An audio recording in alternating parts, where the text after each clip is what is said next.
there are like 750,000 Indian soldiers basically sitting on top of the population. They don't live only in their camps or cantonments, but they are spread out in among the civilian population. They have pickets, bunkers everywhere. There are They control the mobility, everyday life.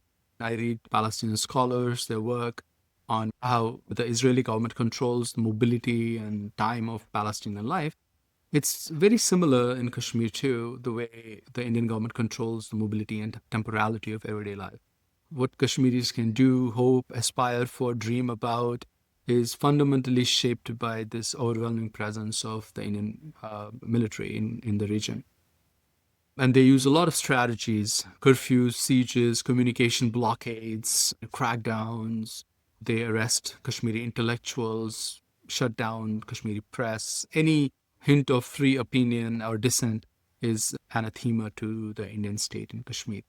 And not to mention that there are just like there was a report was published a couple of decades ago, and since then it has increased, that 1 out of 8 Kashmiris has faced torture, like actual torture at the hands of Indian forces in Kashmir.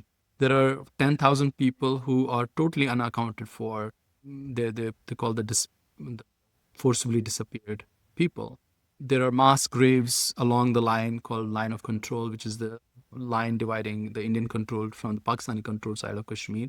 There are thousands of mass graves, that the Indian government no longer wants to talk about that, and the press has almost forgotten.